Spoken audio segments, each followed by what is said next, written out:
utter silence. You're silent because you're embarrassed to be here. Honestly, I'm embarrassed for you. And the reason why you're embarrassed is because of the steady stream of uninteresting, untalented, mediocre sports entertainers who you're forced to cheer for and care for. No wonder you're not cheering. You can care less about every single idiot in that dressing room. This is Wardlow from AEW, and you're watching The Joe Cronin Show. A wrestling podcast with attitude.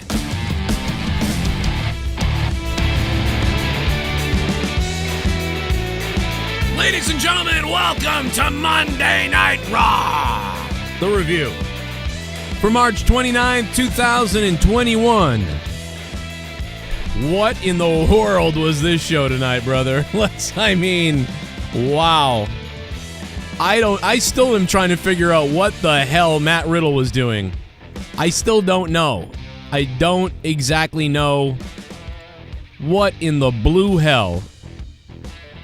And I want to thank Shell, by the way, for posting the link for tonight's Raw review on the Facebook group.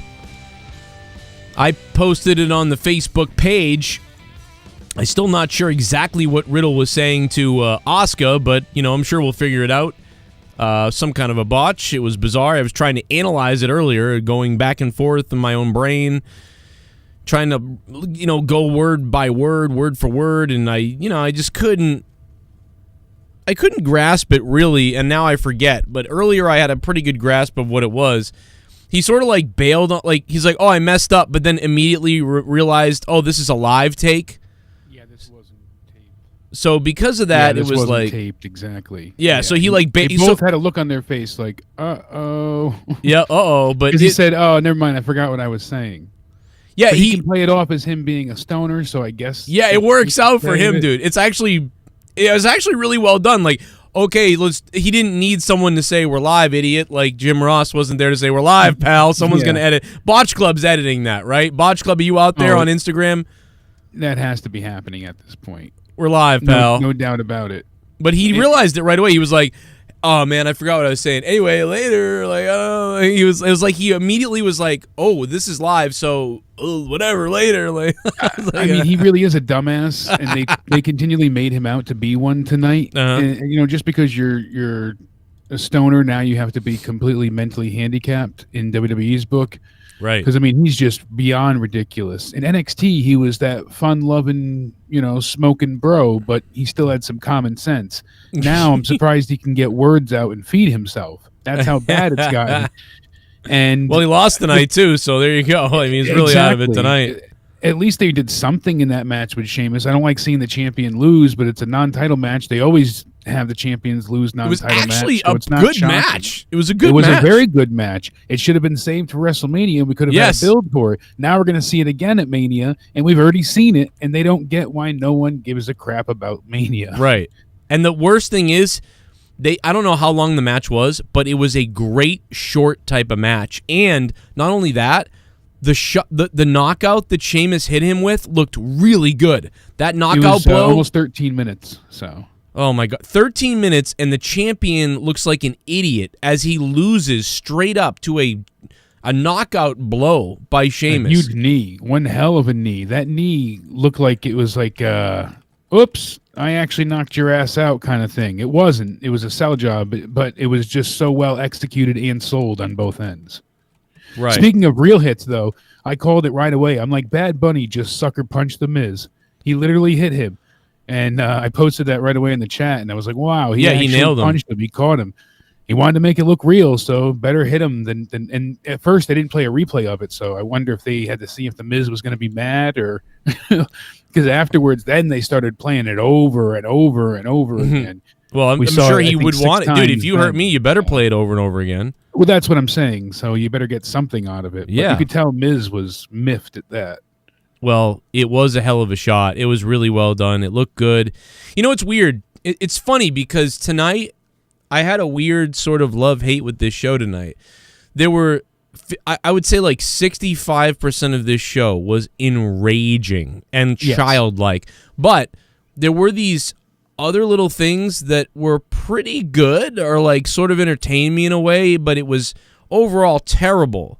But there's just so much bad though. Yeah, there's a lot of really, really bad stuff. But there was some nice nothing things. Makes sense though. That's the biggest problem of it all. I mean, the way they're doing things, the way they're handling things, none of it makes sense whatsoever. Everyone I've spoken to on Twitter is said the same thing. Spaz just messaged me, Diva Bible, everybody. They're like, why can't they just make this make sense? It wouldn't be so bad if it made sense, but it doesn't. None of it does. And the way they throw things together, now Rhea Ripley's the heel, but she's not. Then she's attacked, but now you're going to have them team up. No one ever likes when you have opponents team up. No one likes it. It never works out well. It doesn't do anything. It's just for a the cop match out. itself. It's just a cop out. We can't figure out how to creatively write this shit, so we want to do this thing. Or I genuinely feel like they didn't know what to do for the next 2 weeks of Bobby Lashley, so that's why they broke up the Hurt Business, so we can have a match this week and next week. You know what I was thinking it was? I swear. I honestly was thinking this. I started to think tonight, maybe they're attempting, and it kind of got ruined by what happened here at the end, but my theory was, you know what if they're trying to turn almost everybody face? That way it's sort of more of a celebration of WrestleMania at WrestleMania as opposed to bad guy, good guy, because the crowd is going to be just so happy and, sort of celebrating being there with COVID. Assuming these people actually buy the tickets, they're still only at 11,000. Yeah, they're still not sound like hotcakes like I thought, but you're not wrong. I could see why that happened, but the only thing that would make sense to me, and even then it doesn't make a great deal of sense, it's still asinine, but would be as if they did this since they got banned from ringside. They're going to make it seem like they hate Bobby Lashley, and then Cedric and Shelton end up getting Drew to renege on his word, and really they're still with Bobby Lashley, and they were working with him the whole time. The Hurt Business didn't break up. It's all just a swerve. I thought that's what we were going to get tonight. Screw Drew, but that's clearly not where they're going with this. If they do, it makes even less sense. I mean, initially in the beginning of the night, that's what I thought could work. I'm just like, why? Why are you breaking up the goddamn Hurt Business? The best thing what are you doing in ages? The best thing going. You take away their tag titles. You break them up. I'm speechless. I'm truly baffled. Did someone piss Vince off? I mean, which makes no sense. These guys and if he were great. Replaces those two, Cedric Alexander and Shelton Benjamin, with Baron Corbin. Oh my God! Because they said you heard MVP at the end say this is the Hurt Business, and that's when King Corbin was in the ring. So I'm so afraid that the new Hurt Business is King Corbin. Why is a SmackDown guy coming over for the WWE Championship opportunity? None of this makes sense. Why they broke up makes no sense. Why the Hurt Business disbanded and we're fighting really doesn't make sense either. I mean, because you couldn't get the job done, but you told them not to get involved and you were pissed that they got involved. It made Bobby Lashley look idiotic and weak here, and foolish for him to break up the people that were supporting him. So now he has less standing behind him. I mean, I don't get it. I don't get it. I don't understand, man. Dude, it's like enraging. I may snap tonight. I'm calm right now, but at some point I may freak out. Let's play a dono and see what's up. Braun said he wants a match with Shane in a steel cage match just so he can't run away. And he said none of his buddies can get involved. They can climb a fucking steel cage and get involved into his match. Shane can escape and run off. Sense. Fucking dumbass. Well, once again, another failure to launch. I said a couple weeks ago, it's going to be Hell in a Cell. And then we're all sitting there waiting for Braun to say it. By the way, Braun, best promo in a long time. He actually sounded like a man. He sounded good. Everything they pretty much had him do initially. And they're really pushing into the train stuff. It sucks, But then he goes, whatever. I want you at a... And I'm like, here we go, Hell in a Cell. And he goes, steel cage. And I'm like, what? The only thing I could think of is that, because we originally had heard they wanted to do Hell in a Cell. Yeah. It wasn't just a fan thing. It was internally discussed, apparently. But I wonder, because then, too, it was a logistics issue. They can put a cage up in 3 minutes anywhere. That's really easy. They have the panels that just go up if need be. But maybe they had an issue with the Hell in a Cell. I don't know. But if that's not the reason and they just decided to go against it, they are total fools. I can't understand why. I mean, maybe we will at Mania, but why this wouldn't be a Hell in a Cell match. You know what I mean? You're not going to keep the guys out in a fucking cage match. It makes no sense. People probably thought we were going to be most enraged tonight about the New Day playing game night. I skipped But as it. stupid as that was, I could just mentally turn my brain off for that. I know that's bad. Yeah. The New Day have not done anything worthwhile in ages. Them breaking up, I thought they all should have broken up, not just Big E leaving and going on a singles run. They all should have gone their separate ways. This is embarrassing. It's beyond childish, and it is. It's just embarrassing. It's sad. I don't want people to see what I'm watching for wrestling. I don't want, Courtney to come by and see what ridiculous crap is going on. I just want to make a quick public service announcement for my benefit, since you guys are the ones that support me, man. I really appreciate, all you guys do. It's been badass. You guys have been amazing at supporting the channel, amazing at signing up on Patreon. Obviously, there's 25 hours of bonus content on Patreon for you guys. And I've got a lot of content coming this week. I believe I'm going to be pumping out. So thank you to the people that have become patrons. We're at 303 patrons. But I also have to say this, down below in the description box, we have some new donations and returning donations. They're listed down below. I pinned it to the top there. You can use Elements, Streamlabs, Superchats, whatever you want. And there is a brand new $32 donation that you guys had asked for, so that's there. Oh, the $10 donation is back. The Sweet. $9 Brock donation, $9, that is back. So I worked really hard the other day at that. I actually took 2 hours to get fucking 5 donation things up. Hey, and then I'm were happy you did it. A little less Duncachino and Karen, a little more everything else. I'm a happy camper. Too much Duncachino. Love Duncachino. Love donation, but there's a bunch of other ones. I got more coming back as well. I want to thank you guys no matter how you support the channel. Likes, shares, donations, whatever you guys do, it just keeps me going. It keeps this whole thing going. You know the deal. I don't often take too long to sit here and describe it, but I got no commercials. We're going to get back to the wrestling talk. We're going to try to get people on the air tonight if we can in a little bit. We're going to talk more about Raw, and I'm going to play another dono. It's the Ryback rap. Oh, the new donation. Right away. Oh, Shell! Yeah, your head will go splat. It's the Ryback rap. It's the Ryback rap. Oh, my God. Finish it. Shell shock. Yeah. Superman. Man is what women call my dick. In the bedroom, it is large and in charge. Yeah, it's the Ryback rap. Yeah, it's the Ryback rap. I'm coming for that ass. Yeah, so join my fitness class. It's the Ryback rap. I love Ryback. Nice eyes. Raw was horrendous. 2/10 what a shit show. Thank God for you and Jake. Oh, and Impact finally got the come out of my eyes. Ha ha. Jesus, Shell. Oh, my God, Shell. $32 coming in from Shell. Thank you, Shell. Holy shit. What did I tell you about facials? Anal only for a reason. Yeah, don't do that. Not anymore, Shell. Don't be doing that. I told people you had that issue going on. They were worried about it. I'm like, nah, she's probably listening. She's just dealing with some shit, bro. I mean, she was in some pain. We were in bring up your health. We were in pain tonight watching Raw. Oh God, absolutely. If I wasn't actually sedated at this point, legitimately, I would probably be so enraged. I think my brain would have melted. Yeah, I am lovely and filled with medications, between the doctors and then heading home today and self-medicating. So I had to do something to get through this Raw because I was already vomiting to begin with. Wait, so you did? Are you saying you did cocaine to watch the show tonight?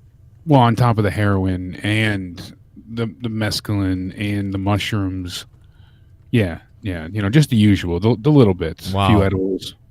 I mean, this is kind of a little bit of acid. We might have to have an intervention. Why don't we start from the beginning of Raw? We've kind of bounced around at some of the things we thought off the top of our heads, but well, it was needed to get through Raw. Because they opened up with the Almighty coming right out, and I'm like, here we go. They're going to have a good talking to with the Hurt Business, but they're going to fix it. They're going to work everything out. Nope, that's not what happened. He starts just berating with the worst promo I've heard from Bobby Lashley in a while. He got better as it went on, but initially he was forgetting his words. He said title match and instead of championship match, and you can tell that MVP or somebody spoke to him afterwards. Vince broke something. Leaning over because he went ahead and his dumbass went ahead and forgot the line. So you could tell he was told what to say again before he got the mic back. He was leaning his head over to hear. So from there, Bobby Lashley started to continue to berate Benjamin and Alexander by saying that, hey, Shelton, don't even get me started. You guys lost the Raw tag team titles, and I've worked too hard. I can't surround myself with this incompetence anymore. MVP says, you guys, this is your opportunity to talk. And then this is when they went off, and I was proud of them, but I thought they were going to work this out still, fight, argue amongst each other, yell like guys do, oh, this is bullshit, and then get through it and show how strong they are as a unit. But no, they broke up. They started trading punches. Bobby Lashley attacks Cedric Alexander, pretty much blindsides him, while Shelton goes after MVP. And then Lashley flatlines Shelton really hard, kicks him in the ribs over and over, starts screaming that the Hurt Business is over. And as far as you guys are done, that's it. You're out. And if anybody takes on McIntyre, takes him out, that person gets a championship match.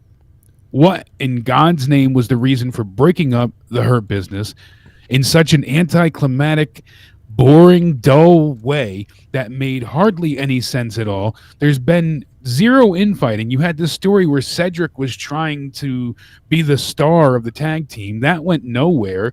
And then all of a sudden, Bobby Lashley got mad because when he wanted help, he didn't get it, then they couldn't beat him. It's it just doesn't make sense. Every None of it time works here. This team is like the penny stock that I've been dealing with for the last 3 months. It's kind of like it starts going way up, and you're like, wow, this is the best thing going. And then it just drops, makes no sense. And then it goes up again, and then it goes down again. It's just all over. The Hurt Business is hurt again by the company's decisions. Why can't we have a strong group? I mean, maybe there's some kind of outcome that we're looking for here that we're not aware of, and maybe this will make sense at some point. But right now, this seems just fucking ridiculous. If this isn't a swerve, think about this. Then we have Cedric and Shelton. They lost the Raw tag team titles. Right. Then they got beat the week before in the handicap match, the 2-on-1 advantage that they had. Then this week they get kicked out of their stable, and then they get beat by Bobby Lashley. So next week, Cedric's going to get beat, obviously, because there's nothing left. What do we get from any of this? They both continually get beat, so they don't get to go into Mania with any momentum. Right. Are they going to be the one that costs Lashley? That's stupid. Then Drew doesn't get really a worthy win. Well, but they could cost so Drew. What's the point of any of this? They could take out Drew, and then they're facing Lashley or something like that. But I don't know why that would happen. But why would that? It just it's so infuriating. It just doesn't. I actually, work. you know what I was thinking, because they're doing such 50-50 booking with a lot of people. I actually thought they were going to have Lashley end up saving Drew tonight and being like, yeah, never mind, I want you one-on-one, because they want everyone to be a face because WrestleMania and the COVID, everyone's going to be so happy.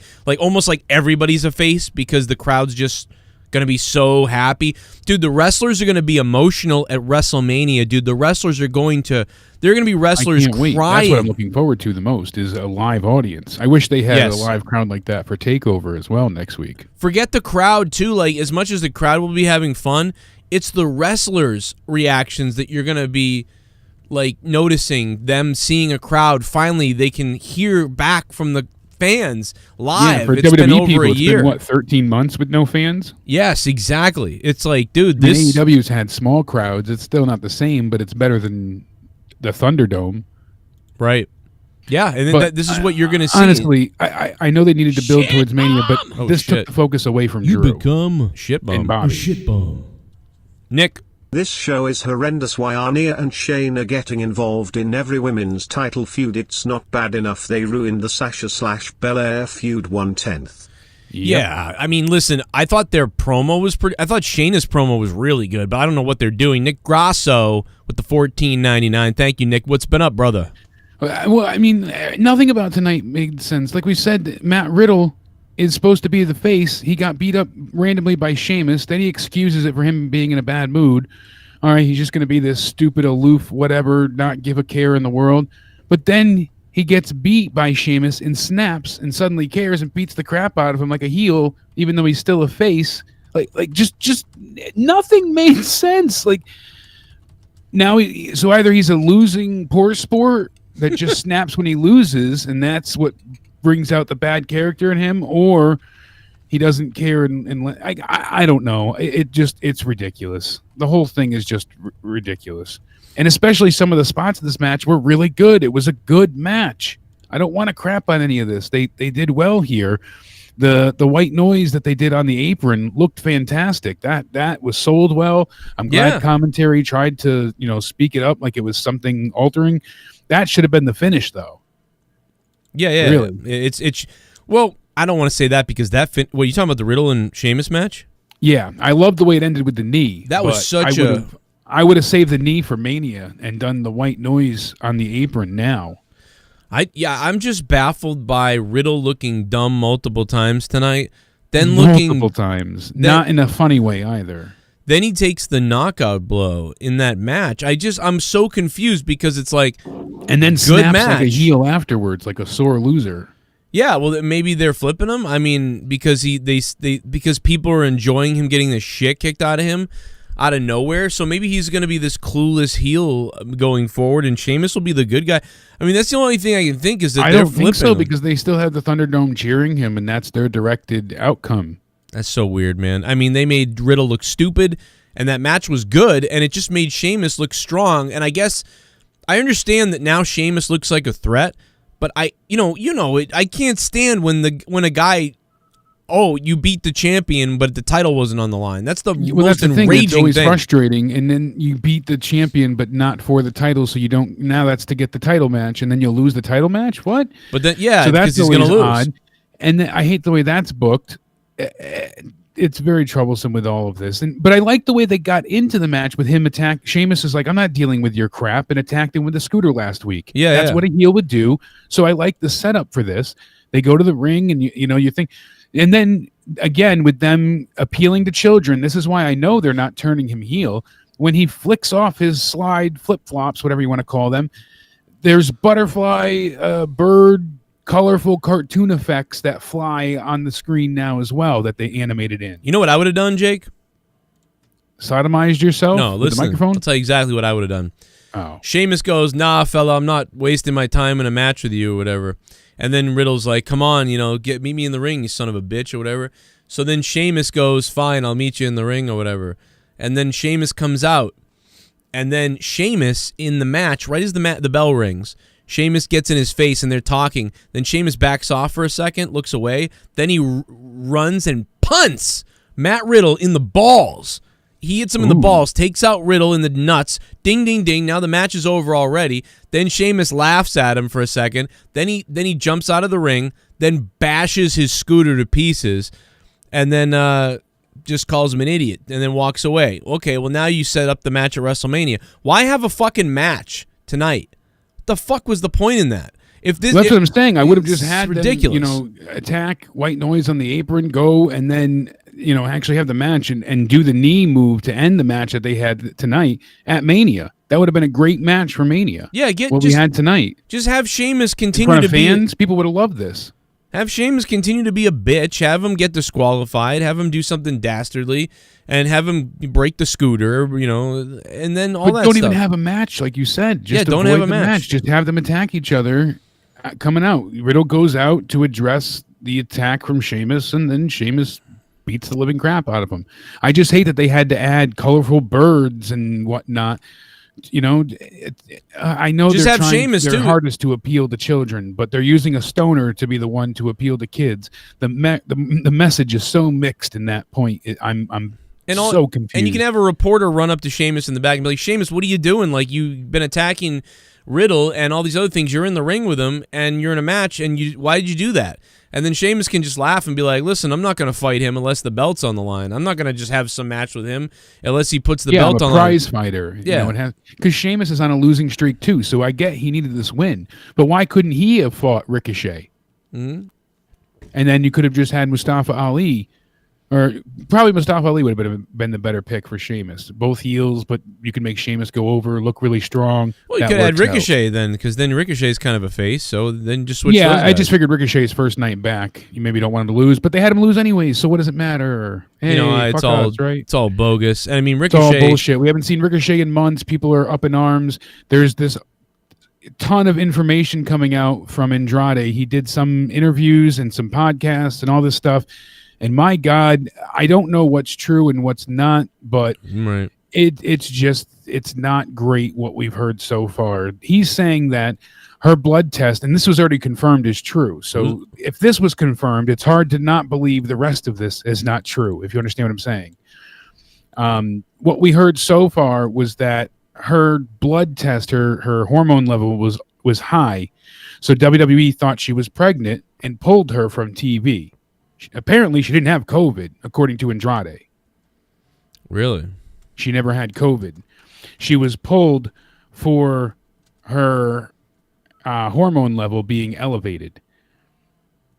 So then Charlotte's people went ahead and confirmed this. They said what Manny said about the pregnancy test in today's interview is true, but it's out of context and lost in translation. So they said Charlotte received a call from WWE Medical telling her that her HCG levels had come back high. She was being medically suspended for pregnancy. That day, she took several home tests that all came back negative. A few days later, blood work and an ultrasound confirmed there was no pregnancy. So Andrade says WWE did this to pull her off of TV. That there wasn't any altered HCG level, and this was just... Now... So what Charlotte's saying is she's pregnant, maybe, but she's not. She's not pregnant. She's on anabolic steroids. Well, she's not. Everything came back normal with her follow-up blood work.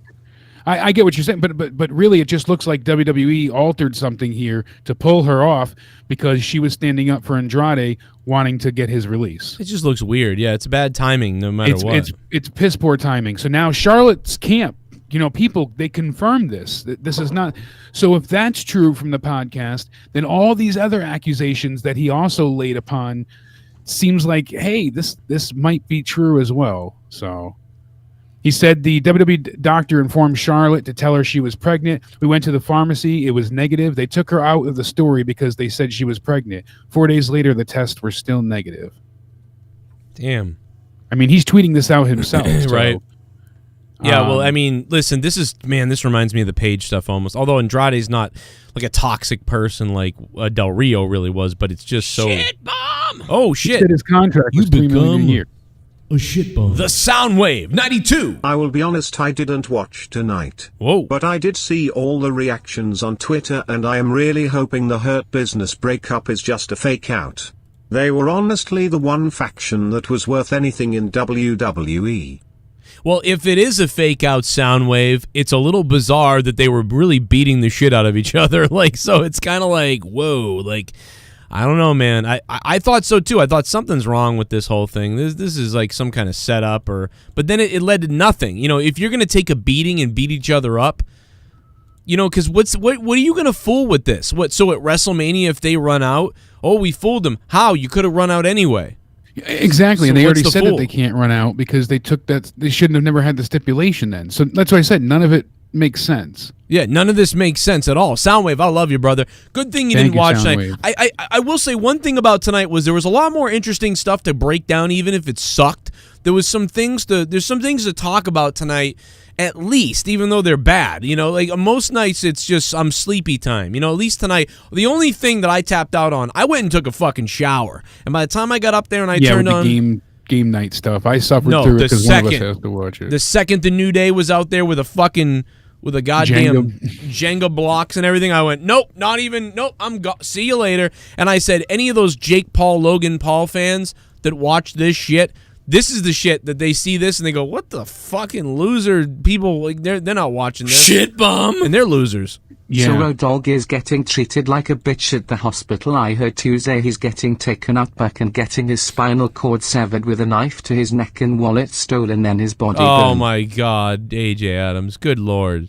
Oh, Jesus. Actually, I don't know about what happened today. Road Dogg, he was supposed to have one of the second major tests today. His other tests were negative, which was good. Yeah, which is good, thankfully. So, he had a litany of tests, I think, today. We don't know yet what happened, I don't think, but... I mean, we're all wishing him well. Speaking of Road Dogg and NXT, though, one of the things that Andrade was saying, going back really quick, is that he was never supposed to be NXT champion. They, being the powers that be in NXT, originally thought Adam Cole was too small to wrestle Drew McIntyre and make it believable for the NXT title, so they made Andrade the champion just to transfer the belt. Jesus, really? So that's the only reason he was ever NXT champion. Andrade said that Vince is unaware of a lot of information and talent of what's going on with talent. He had no idea that he was recovered from injury for 3 months. He was cleared. Andrade was. Vince had no idea for 3 months that he was clear, ready to come back. Oh, my God. He said Vince doesn't know a lot of details. He's in his own little bubble, his own little universe, and surrounded by yes men. Where have we heard this before? Andrade says that him and Charlotte were going to get married in October, but that was stopped. WWE basically made issues there. They were trying to originally blame it on Ric Flair, but Andrade reassures everybody that Rick wanted to go to the wedding and wanted to be a part of it and was very supportive. And Rick also stood behind Andrade with all the stories that came out. So, and he says Andrade knows about people being jealous of Charlotte and says that the same people are nice to her face in the locker room, but really they talk behind her back and try and talk her down. So, well, he said he's never been that wrestling for you. 4 months. What's that? Isn't that wrestling for you? Oh, that's always been the wrestling locker room, but everybody's, it's a dog-eat-dog world. Everybody wants that top spot. So that's not surprising, but he said that, it just killed him more to have to sit inactive 4 months past when he was better.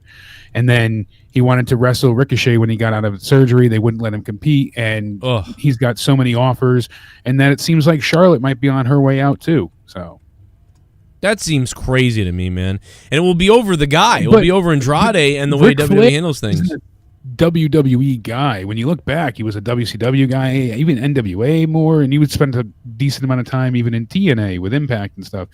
I mean, he was a WWE player for a while, but realistically, people more think of WCW with Flair, no? Yeah. I mean, I don't know about now because I think they did for a long time, and they still do in a way. He's always, to me... been a really a WCW guy because he did, or NWA. Really, I still think Flair. I still think Flair more NWA, but yeah, when you think Flair, you think NWA, WCW.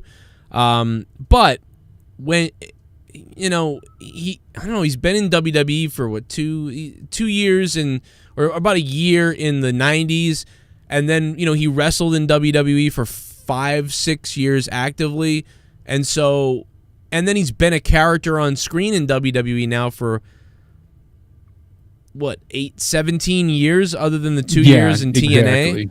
So, I mean, he does feel strong. He does feel WWE because WWE kind of engulfed WCW and those things. So, yeah, but I'm not saying. I'm just saying. But yeah, imagine him in AEW. Legacy here and then going elsewhere. I could really see her going onwards. Oh my God, she'd be the queen of AEW. I mean, that'd be it. I mean, she'd be top with both Flairs coming in there. Oh my God, WWE owns the Flair name, then they do the Four Horsemen, Rick and Charlotte. The fucking Four Horsemen are in fucking AEW. Then that's what they want.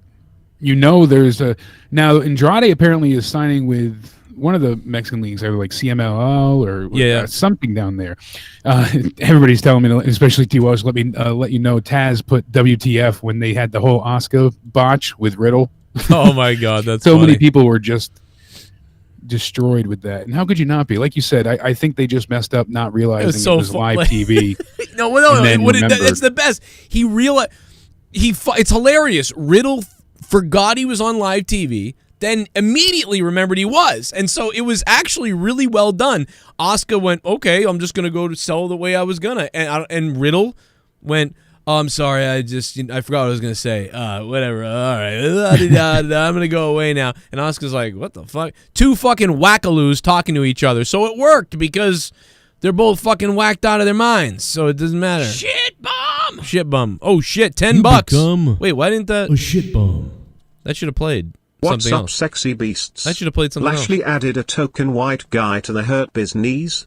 This show gave me ice slivers, kill me, also and Charlotte to the Oh my SmackDown God. title match LOL, shoot you mother truckers. Spaz Phoenix with the $10 coming in from Canada. Check out Spaz Phoenix and the Spaz Phoenix podcast. YouTube, Spotify, and everywhere you can hear a podcast. Talks a lot about NXT, which you don't get here, so check it out. Plus, Jake's on there with him sometimes. Shit bomb! JCS Foot Rub. You choo choo, baby. Choo choo. Shit bomb. Dropping $2. Yeah, Jake kind of alluded to the whole idea that obviously Braun, they're being set up to, set him up with kids. So you got the choo-choo train, you got the bully thing. So it's all about appealing to kids. I don't mind that. I don't mind that little story. If the rest of the shows were more adult and better, and by the way, why does everybody want to make everybody their bitch? Have you noticed that? Every week it's, I'm going to make you my bitch. That's a constant thing. I mean, people have been sending out that edited video of all the sexual innuendos in wrestling, but really, I mean, that's always been a thing. I'm going to make you my bitch. You're going to be my bitch. I'm going to make you your bitch. Yeah, I'll be your bitch. You be my bitch. I'll be you'll. It's all ridiculous. No, it's the same line though. It's the same line they can say because they want to say I'm going to make you my bitch. I'm going to make you my bitch. How many people have said that? And they say it like, oh, and it's like they can get away with saying bitch a few times, and that's about, maybe one shit every now and again. I think they could squeeze out a shit. Right. But it's a hard squeeze. It's they like, can't guys, get any fucks in though. It's not going to work. It's saying shit and bitch ain't gonna help this. That's the point. Is it doesn't matter. Say some language that like, oh, we're edgy. That's not gonna happen when everything else. It doesn't make it better. You can have Braun out there calling Shane a fucking retard. I mean, it'd be funny, but it wouldn't make the matchup any more. Well, if they did that, they'd be in trouble all over Twitter if they said that. You get my point. That would be. Would you care any more about the match? Hell no. No. Oh shit. Janelle! Tonight we're getting fucked up. Tonight we're getting fucked up. And hey, I get fucked up. So pass me some of that vodka. And pass me some of that ecstasy. And give me some of that pussy. Janelle! Tonight you get fucked Janelle Banks! Matt Riddle fucked up his lines. Vinnie Mac is probably not too happy. What happens to Riddle after this?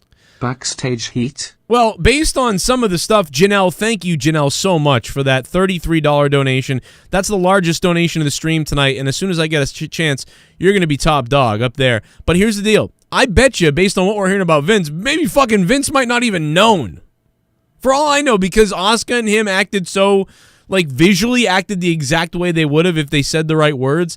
I don't even know if Vince goddamn knew what just happened. Yeah, seems like it. Someone probably had to tell him.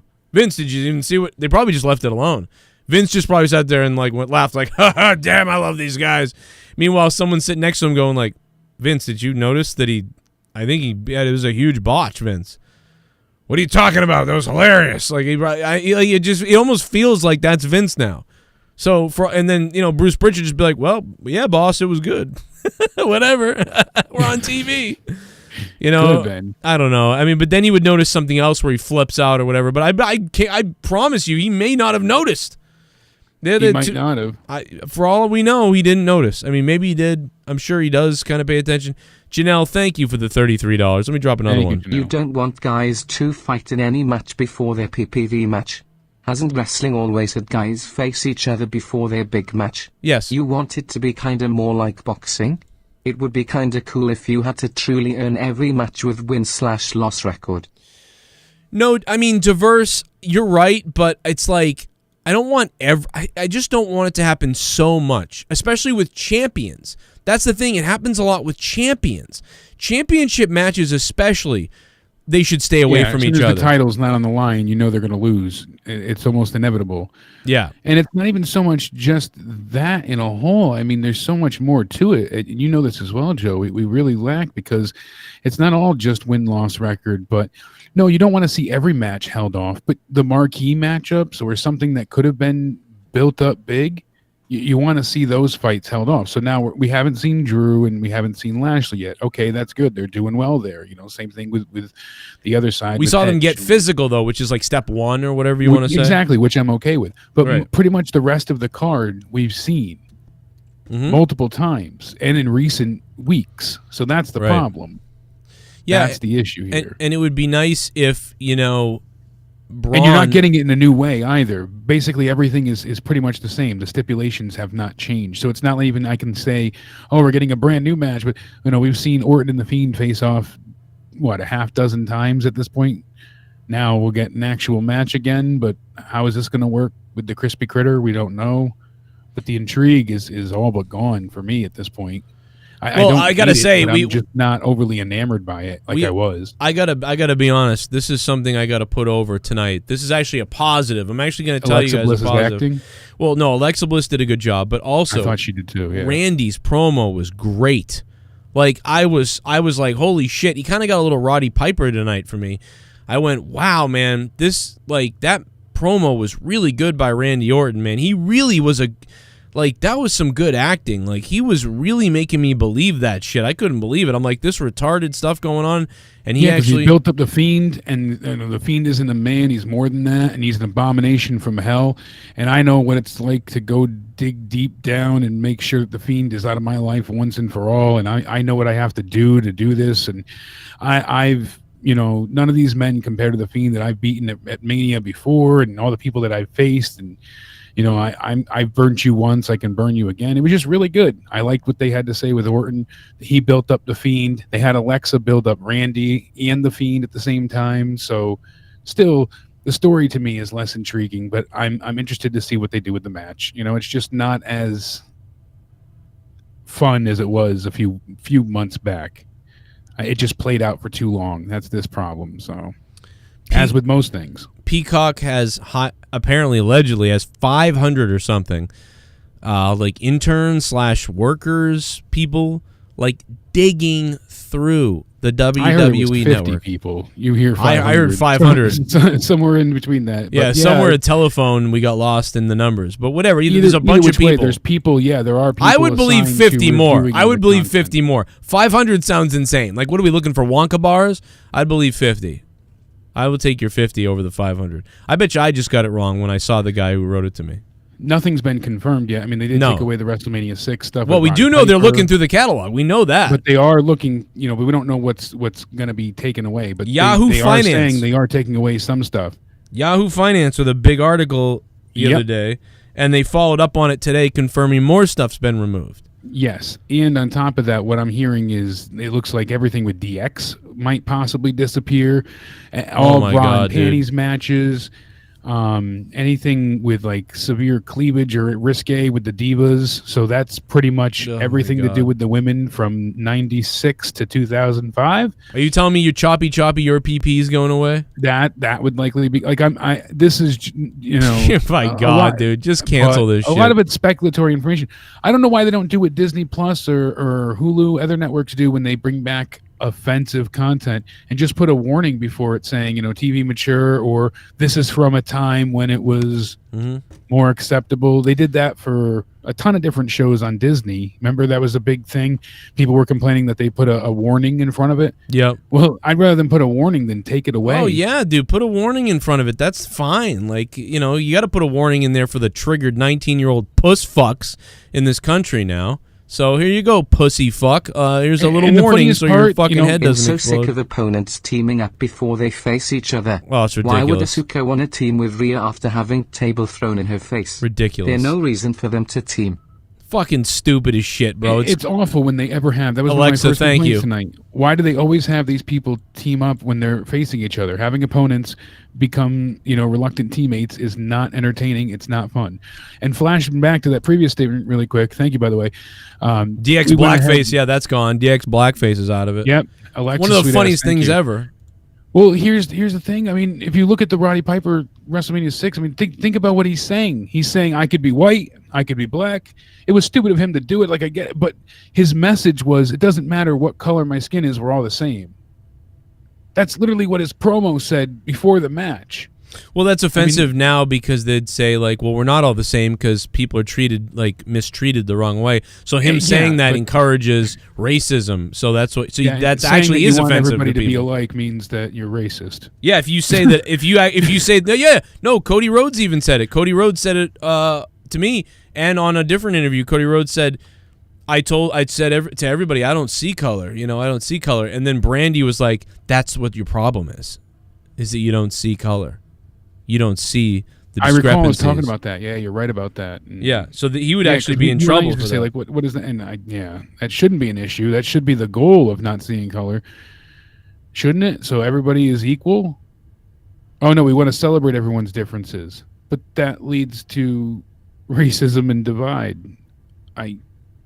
Whatever. Let them divide. Exactly. I don't know, man. Yeah, it's hard to figure it all out. I just basically go, don't care. But of all things to immediately go for, that's what they took off the network. I understand the N-word with Vince. That makes sense. It was a little weird, yeah, but that was weird. But you could have just censored it. Just taken away the actual word, but left the segment. Yeah, I don't know how people feel about these things or whatever. I mean, like, I know I've had people say that they thought it's funny or they think it's funny or they're like, yeah, you probably shouldn't have done that, but leave it up anyway because it's whatever. What are you going to do? And I do want to go ahead and steal a second to say thank you again to Sith Negan. Daryl went ahead and got the new chair for me to ride this weekend. My cat stole it for quite a while, but I finally got it back. Boom. And it's very comfortable, so thank you so much. No more sitting in that duct tape screw together thing. And now you can whack it in the chair as well. That's right. I can swivel, I can move, I can go up and down. Want to congrats to Buzz on his accounting job he told me about on Patreon. He's been listening since he said he was in 11th grade, and now he's an accountant. Wow. So congrats to Buzz. That's awesome. Pretty cool, man. Yeah, a lot of people who have been listening to this show who were younger, whether they were 15, 16, 17, 18, 19, 20, and now they're graduated college and they have real jobs and they're kicking ass. It's pretty crazy, man, to hear from you guys and to hear how long you've been listening and stuff. And it's crazy that I've been doing YouTube since 2007 and that I've been doing this show on this channel since 2012. It's just crazy that some people are still out there and how some people are still listening, but they're just so busy they're not in the chats a lot, but they listen later or the next day, or they're patrons for that reason. Like, I've got a few people that are patrons because they're like, I don't listen till tomorrow, so I can't donate live, so instead I just be a $5, $10 patron. So that shit's crazy, guys. Congratulations, man, on all of that success and doing well. And to anybody there's a lot of people struggling, still don't know who they are, too, which, that happens. I didn't know what the fuck I was doing when I was 20. I mean, I don't even know what I'm doing now, and I'm 36. So. Shit bomb! I get it. You become our buddy Spaz Phoenix with another dono drop. Is it true that Titus is getting the Warrior Award instead of Shad? This place cannot be saved. I thought he Bring the comet. Well, I thought he was giving it out. Another shot F it. Spaz, thank you, Spaz. I thought Titus O'Neil was giving out the award. Yeah, I thought so too. Maybe I misunderstood that. Maybe I did. I thought Titus was giving out the award. It's a surprise, and he's giving the award out. And I would have said that, yeah, it could go to Shad because he saved his son, and his son could accept the award on behalf of his father. So I thought Titus was actually announcing the award, not getting the award. Although Fightful Select is the one reporting that WWE Hall of Fame were first announced Titus O'Neil was set to be the Warrior Award recipient for this year because he exhibited unwavering strength and perseverance and who lived life with the courage and compassion that embodies the indomitable spirit of the Ultimate Warrior. Well, listen, he deserves it. So even Titus though does deserve it for everything he's done on side WWE, but I would have gone with Shad just for, I mean, your last acts on earth is to save your child. How do you argue against saving your children? Yeah, I don't know. It just seems real tone deaf. The award isn't even the right award anyway. So I mean, what are you gonna do? But I know, and of all people to have the Ultimate Warrior be the namesake of the award is really asinine, anyways. I mean, but this is the closest WWE legacy. But this is the closest, Jake. I will say that to what the Warrior wanted, because Titus has been doing all these behind the scenes things with kids in the world and the communities and stuff like that. So in a weird way, this is one of the closest ones, but still, it's not what Warrior wanted. He wanted the Jimmy Miranda Award. It's exactly, which we knew about for years, which we tried to support. But what I will say is, I love Titus O'Neil. I really do love him, and I think it's great. Maybe Titus will invite Shad's son to be there and dedicate it to his dad or something like that. I'm sure Titus will hear about this. I just feel bad because Titus O'Neil really, really deserves the award and deserves accolades. The guy does so much community service. It's unbelievable. And he's a warrior for it. No pun intended, but yes, it's intended in a way. But so I just feel bad if all he hears about is Shad deserves it and all these other stuff, because I'm sure he agrees, but at the same time he's not in control of it. And also it's like the guy really does deserve it. So doesn't Shad. You know what I mean? He does, and it would be a really nice thing to do. I wish they would do that, but at the same time, I just feel bad if it starts getting taken away or people online start throwing a fit over who should win this award. I mean, that's just so not in the spirit of the whole thing. Yeah, that's against what it's about. So I get what you're saying there. Yeah, I just wish they would. Duncachino? I don't know. Mind if I do? Here we go. What's my name? Duncachino. It's a whole new game. Duncachino. You want creamy goodness? I'm your friend. Say hello to my chocolate blend. Crolin DeMarco, who is your favorite reseller now from 20,162,021, kissing face. Let me see. From who's my favorite wrestler from now, 2000? from like 2016 to 2021. Ooh. Oh man, I mean, it was Matt Hardy, and it was Sasha Banks, and then it was Matt Hardy. It's like Matt Hardy, Sasha Banks, AJ Styles, Finn Balor, and Tommaso Ciampa were the two that I was really big into. Especially Finn all the way through NXT in his WWE debut, and then he got his shoulder screwed up, so that went to shit. But yeah, I really like Drew currently, and Drew was the shining star of everything that I enjoyed tonight. He was a face that you can understand why he's pissed. He's got everybody, essentially waiting for a second to backstab him for a chance at WrestleMania. So of course he's got this huge target on his back. So he's embracing it and saying, I'm not going to let people sideswipe me and come and attack me. I'm going to go out in front of it and face it like a man. He acted like a total badass. It made sense. It was the only thing tonight that made sense. Right. Even though the bounty's pretty stupid, it's a stupid idea to have the bounty anyways. But even dealing with that, all right, that's all well and good. Him going through the locker room, the promo he cut there, the way he took and tore down everybody. Hey, guess what? Basically all they're saying is that they have no one that can go toe to toe with him at this point in time, or else they'd be facing him.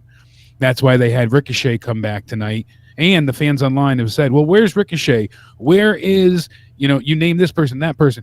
Aleister Black sends out this cryptic message on Instagram saying, let us sit face to face soon. I will have many stories to tell, and I'll tell them all in full color. So that sounds cryptic, but what he's saying is pretty damn clear. He wants out. Buddy Murphy, another one online, venting his frustrations because him and Leah had this love storyline, and then it was just completely dropped. Nothing's been continued. She doesn't know her position. He has had nothing done. He's tried to stir things up. Keith Lee is another one people are up in arms about, because he's another one that just disappeared. None of it looks good. It looks like Aleister Black's ready to call it quits. Yeah. Which I can believe since Zelina, his wife, is already out there. Andrade, if Charlotte does leave, I could see that happening too. It just goes on and on at this point. No one's happy. Everyone's miserable. No one wants to stay unless they can weasel more money out of the company like a Randy Orton. But that's it. What do you have? I mean, the actual WWE WrestleMania nights 1 and 2, I'm sure they'll be entertaining. I'm sure there'll be some good matches, but most of it, like I said, it's lacking any interest or appeal. No one, I feel, is interested in New Day versus AJ and Omos. You escaped that madness tonight. It was embarrassing. It was frustrating. It was insulting. Joe, it was damn bad. It was just as bad as when they had the Old Day promo, when they had the old people makeup on and all of that stuff. That was really bad. Oh, God, that was terrible. So it was just as bad as that to me tonight with everything with them, with the stupid games and them doing – first they played charades, and they had to do Pictionary. And I saw that and left the room. I took a shower. I really did. I went, oh, no, not doing this.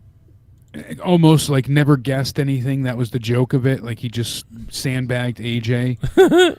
And then at the end, he was like, enough with the games. And then he's like, I'll show you what I'm capable of at WrestleMania. And then that was it. AJ started throwing everything around, and they complained. and then they had the match between AJ and Xavier beat AJ because of the DQ. So it was like, what's the point of any of this?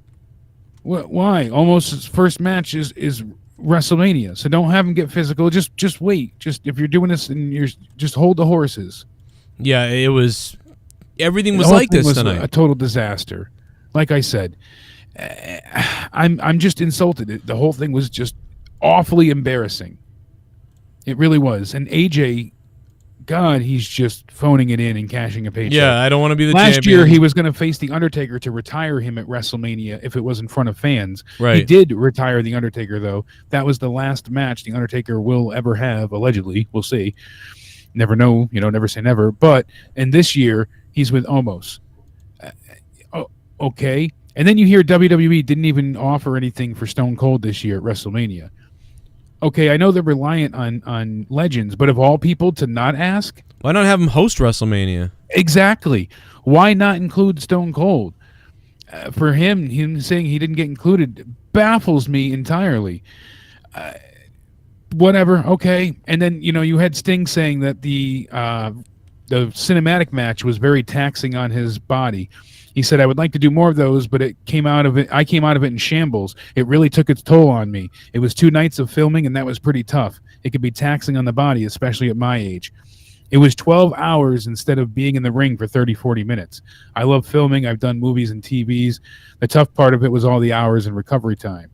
So it seemed like he would have been better off to have a 10-minute match than having 2 12-hour recording sessions to go ahead. It was more taxing. It was actually worse. And, reason I bring that up with Sting is because Undertaker said the same thing about the match last year. He wished he just had a match because the cinematic match took so much out of him. And that's one of the reasons it seems like nothing cinematic at Mania this year so far. Orton and The Fiend are in the ring.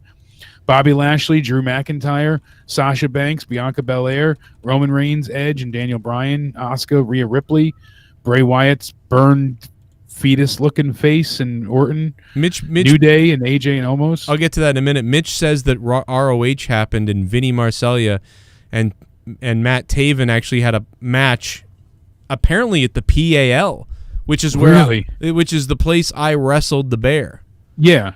So they you set the ring up for the WrestleMania. Are you promo. serious? That's hilarious. Like that's the training ring for the for Top Rope Promotions, which is where the guys were trained. That's really funny. That's funny. Go figure. And they never called me. What are you doing, Vinny? You don't call me Vinny Marseglia? God damn it, Vinny. What's wrong with you? Brian Zane actually was interviewing Vinny Marseglia the other day. It was funny, and I was like, "Oh, this needs a Cronin murder poem. A little ad bit to it. They need to throw back to the time that he tried to kill you." Well, it's so sad that he deleted that because I don't know where it is. I got to find whatever episode it was that I played that on because. Oh God! Have to ask one of the historians. Someone will know. Me and Vinny, dude. I guess he's Vincent now, right? Vincent. Me and Vinny are like, we're coming up with all these things. I'm like, you can come over the steering wheel and choke me and kill me, and that was when he was first coming out of his, like, he sort of like always looked like Jeff Hardy type. And this is when he was becoming like the horror king when he first started. Leaning more into the Rob Zombie look. Yeah. I was like, man, I'm digging what you're doing with this whole Rob Zombie horror king type of deal. This is a great idea. And that he was actually doing that a little bit like before or around the It time. So he really cashed in with that frenzy too. Mm-hmm. Yeah, I thought it was really good to invent himself that way. Yeah. And he was also he also ended up looking a little bit like Orton and stuff. Like, people compared him to all these things all the time. But now it's like, now he's his own thing. He's his own character now.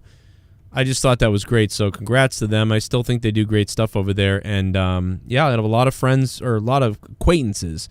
Wouldn't say that everybody's like best friends because nobody really 100% are friends like, but they are all friends and they know me. And I have a lot of acquaintances at Ring of Honor and some friends there too. And it's just awesome to see guys like, like Flip Gordon and people like that, doing really well that I came, that I called a lot of these guys matches for years, so it's awesome. Good shit. Absolutely. The rest of Mania, you're looking at Big E and Apollo Crews. We just saw it at the pay-per-view. We saw them face each other for weeks beforehand with the heel turn of Apollo Crews. So now we got that same match again. Riddle and Sheamus for the U.S. title. We're going to get that same match again. Bad Bunny and Miz is not an interesting matchup. at least not to me. Same thing with Braun and Shane, especially now knowing that it's a cage match and not a Hell in a Cell. At least Hell in a Cell, you figure spectacle, someone's going off, someone's doing something cool. With the cage, they're limited. I don't know. We'll see. Seth and Cesaro doesn't really feel like a Mania match to me, sadly. They're both amazing wrestlers. I've seen them do this in Ring of Honor. You know, same thing we saw years ago with the next two, with Kevin Owens and Sami Zayn. You know, El Generico and Kevin Steen. Just like so, Claudio and Tyler Black. What are we getting here? Feels a bit familiar right there. Yeah. Honestly, though, the one they had, the last match that Steen had with El Generico at Final Battle, where they, you know, damn near kill each other on the ladder scaffoldings, and that's one of my, you know, favorite Ring of Honor matches. And my Christ, those guys almost kill each other. Them going into Mania this year because Logan Paul's involved kills me. That's not a Mania match. So Kevin Owens gets screwed going into Mania yet again.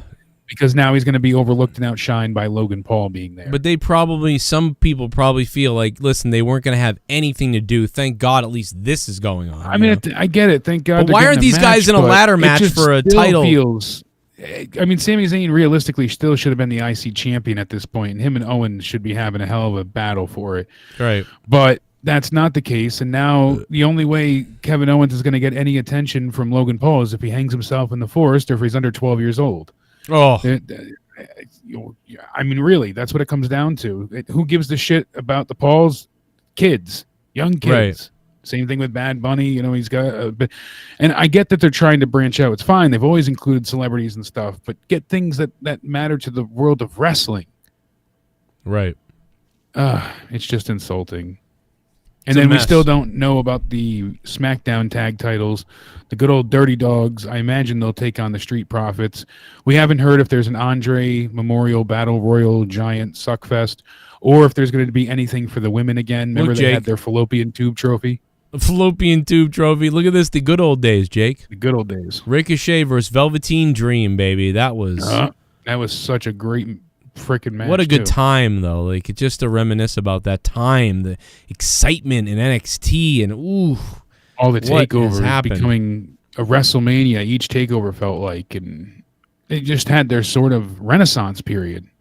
And hearing that they thought Adam Cole was initially too small to take the title from Drew is kind of hilarious. Yeah, seeing how they're so like focused on him now. Yeah, so it's kind of funny. It is amusing. Yeah, going back to them, I mean, it's very funny. And we're gonna have a good time at WrestleMania, and we got a special musical guest that's gonna be joining us a couple times during the WrestleMania review. The band Smile Empty Soul will be here with a couple of acoustic songs on the Joe Cronin Show during WrestleMania. There's 2 nights, so we need some stuff to do, especially during the reactions potentially. So boom, shout out to Smile Empty Soul. That's gonna be fun. New CD there. Tour gonna be going on with Smile Empty Soul, and let's drop a dono here. For nerdy, do they have a pussy hat? Call your mother or call your father, and tell them Leah's pussy needs a cleaning out. I'm coming for you. No, keep going. Dildo asses. Oh yeah, horny guys. No, keep going. For you. Dildo asses. Oh yeah, horny guys. Can you imagine if you got the job from WWE and have sit there and do commentary over this garbage for 3 hours? Well, I do. At least we could try and make it exciting. I would. Oh, I'd be all into it. I'd be so in. Man, this is all 669 from Firebird, the new yummy Leah donation. Thank you, Firebird, for the 669. No, man, I'd be in heaven. I love and crave calling wrestling. I don't care, even if it's like a super like slow, boring match. Describing it and breaking it down and having fun with it, I don't care. Bring it on, dude. That's what I want. I just love doing it. I'm sitting here doing it for matches in my basement that have already happened for companies. Like, I mean, are you kidding me? So you no do way, it just man. for yourself. You just like commentary. Yeah, I'll do it for myself. If there's no commentary to do, I'll start breaking down something on my own. Because I just, dude, besides podcasting, radio, and with Jake and all these other things that I do, besides this, which this is a dream type of thing, obviously. This is definitely dream material that I'm doing now. Thank God for all you guys, or it wouldn't be true. But the only other thing that equals that or maybe surpasses it is to call, professional hockey or baseball or wrestling, but especially wrestling. So, dude, I would be blown away to do it. Like that's all I want to do. I feel now still that I'm empty in life. I still feel, and that's crazy when you're like, well, what are you, fucking crazy? You're having the last 9 years of what you've done here. I know, but it's like, dude, there's still something missing. And whenever you do well in something, there's always get more. What's the next thing? And that's the last thing. It's never going to happen, you know. And so that's really what it comes down. Never. Yeah, never say never 100%. I mean, listen, and by the way, if people are like, oh, well, some of the things you've done, well, listen, bro, most of the stuff is in character because it's not my name. And second of all, listen, these people in these companies have all done worse. You know what I mean? We've got them saying the craziest shit ever. So that doesn't really factor in that much, although it might, but whatever. Either way, it's not. I don't think it's going to happen. But yeah, I would sign up in a heartbeat, my friend, because that's, I'm going to end up going to making the whole night as exciting as possible. Yeah. But you put over what the wrestlers can't. And there's so many times tonight where that was needed and they just did not execute what did on any of Tom it. Phillips said something cringy. There was just a bunch of cringy stuff, and it was... Well, especially because they had MVP in there, so he had to play up the heel all night, and he didn't know what to give for a reply about Shelton and Cedric at first. He was going face he was blindsided with it. He was kind of face on some things, too. I was like, what? Yeah, what's he doing? Gave these awkward takes, and I think that was throwing off the flow tonight too, because the commentary, MVP is usually not bad, but because they had to keep him going with the story all night that already wasn't great, they had to keep interjecting and being like, oh, tell us more about Cedric, tell us more about Shelton, and I feel like that just really hurt them more in the long run. It was very disjointed. Like the flow when they were trying to speak was all over the place too. I wish I could recall directly. They said something during that New Day segment that was very, very, very horrific. It was so humiliating. Oh God, I didn't watch that. I literally missed it. Maybe someone in the chat can remember what commentary said, but I remember it was really embarrassing. It was just like, oh God, so cringy. And the bad part of it is that you go ahead and you look earlier in the night, we had Bad Bunny, being mocked because Miz is in bunny outfits. What was that? Oh my God, dude, that rap thing or whatever, that song. The first time when they had Hey Hey Ho Ho, when they were the tag champs and they were making fun of Braun and stuff, that was catchy. It was funny, but they were themselves, but they did like it sounded a bit more like a Van Halen type sound. It was funny, but it was a good parody. Yeah, the rest of it, it was pretty. It was all. But since then, it's just declined and declined heavily, and they're not funny. Hey Hop Hop needs to just boil. There were actually moments where I thought that's pretty damn good, but then there was moments in that song where I was like, this is fucking cringe. Like, it's weird. There's almost two different songs. Like, when they were doing the rappy part, they were actually, like, hitting some hilarious things and rhyming things that were funny, and I thought it was good. Because they're not bad entertainers. But just they're really not. It's just the material is so the bunny outfits, poor. The cheesy dancing, the bunny outfits, and then the chorus was all so cringy and creepy. But the verses were really well done, so it's weird. They did well previously too, rapping things and doing the rap battle back and forth. And when they first got back together with the dirt sheet, that was entertaining as well. Sorry, my throat's all screwed up tonight. I apologize. But, too much cum. To do what y'all did. Well, all the vomiting and all the swallowing. That too, a lot of swallowing. Mm-hmm. Got to get ready for WrestleMania. So. But you see Damian Priest and Bad Bunny, and they're gonna come out and make this big retort, and they don't sound like badasses. They don't sound cool. Damian Priest sounded pretty moronic, and Bad Bunny got in a good punch, thankfully, saving the segment by actually hitting the Miz. But then Bunny breaks out in Spanish, and then he's like, "Oh, I'll make you my bitch." Lovely. There we go. There's the bitch word again. And then they start basically getting mad and throwing out the Miz's set instead of the Miz going in and fighting them, which he clearly could do because it essentially is one wrestler and one non-wrestler. You have the advantage, but they don't do that. The invisible force field keeps them from entering the ring. The invisible force field, baby. Oh my God, Joe. Fuck you. I heard you got a new donation of me. Get rid of it. That is cyberbullying. Fuck you. Oh my I am God. dropping charges on you. Bring it on. Why do you have to harass me so much? I'm not. I am not doing anything to you. I love you. I hate you so much. Why? I love you. I love you. What? I love you. Come on, man. I love you. Don't do that to me. What are you saying to me? Come on, brother. I love you, Rye Crack. Rye, I love you. It's $32. $32. That's all it takes to drop the Ryback rap. I wonder if he'll, well, no. I mean, I'll probably never go up to him again. I did it once and shook his hand and shit. Probably never going to do it again. Spaz Phoenix. You become a shit bomb. Yo, they fully had my dude Bray chillin' on the swing set like it wasn't even a thing. I need a haircut. Fuck lockdown. Yeah. Lockdown sucks. Especially since the movie theaters are just not open. But a return to the drive-ins. The drive-ins already open up here apparently. They're opening up already. So that's pretty awesome. I can't wait to go to the drive-in, man. I love the food. I love the atmosphere outside. Shit bomb! Can't wait. The Hurt Business is now the Blackers with a mix of blacks and crackers. Let's have a chicken and cousin loving party. Oh, they're the Oreos then. AJ Adams, thank you for becoming a $5 shit bum. You just became a friggin' shit bum. I appreciate that, brother. I'm super excited. Garbage is going to have a new song tomorrow, so I'm excited about Garbage. Stabbing Westward about to announce their new album date. Garbage about to announce their new album date. It's 1990 again for Joe. Yeah, Garbage is going on tour this summer. Like I said, in Alanis Morissette, I want to go. And all I really want. I think that'd be an awesome show. I'm telling you. No, I want to see it too. It's a barefoot women's festival. You know what, though? If I've ever heard one. I'm all about it. I am concerned. Listen, as much as I love Garbage, Shirley Manson is a full-on psycho SJW right now. Yeah, but still love Garbage. But gotta separate the artist from the art. You know? But I'm sure that Alanis is too. So I'm worried if we go to Garbage and Alanis Morissette that like there's gonna be like fat women with tits out and hairy arms next to us. So because I saw Garbage in 2005 and 2006. And it was great. Yeah.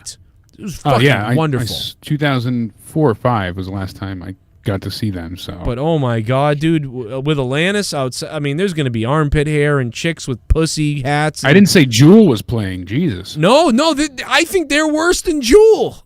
And I think Shirley has become worse than Melissa Etheridge than Alanis. No, I think Melissa wouldn't do that. I think Melissa would just get. I'd be like, so I'm the only one to fucking scissor with you too, and she would like rock it. But I think a Garbage is gonna be like, how's your fuck? Like I can't even do an Irish accent. In a minute. She's got a Scottish accent. I love her Scottish accent. Anyway, let's get off music. No one gives a fuck about '90s bands, but you know.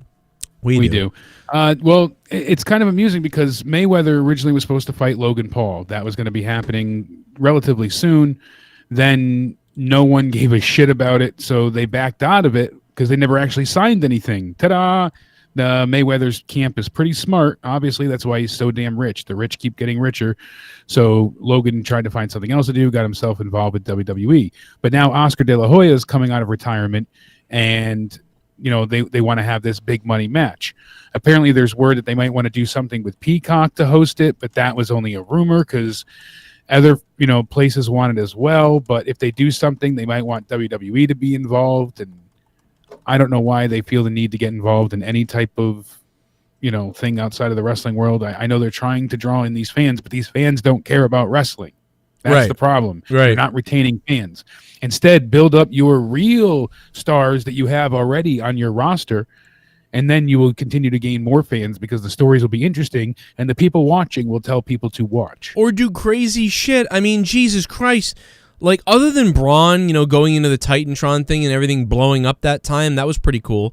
Or whoever went into it, Brock, I don't remember. But whatever.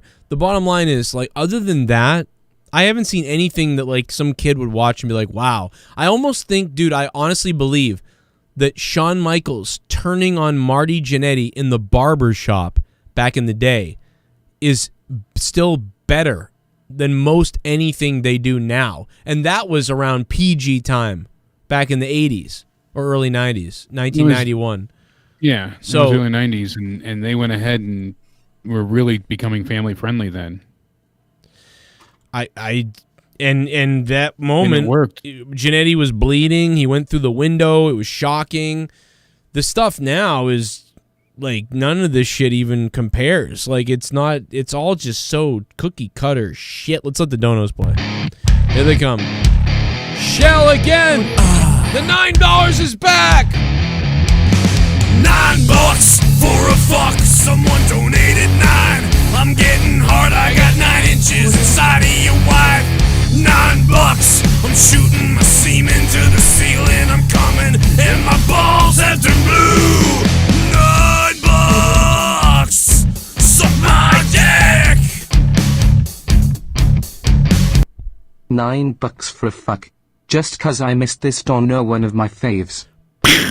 Thank you to Shell for dropping the $9. It's back. It's been gone for 4 months or 5 months. He jumped through the window. You see that? What a coward. Jannetty tried to jump through the window to get away from Michaels.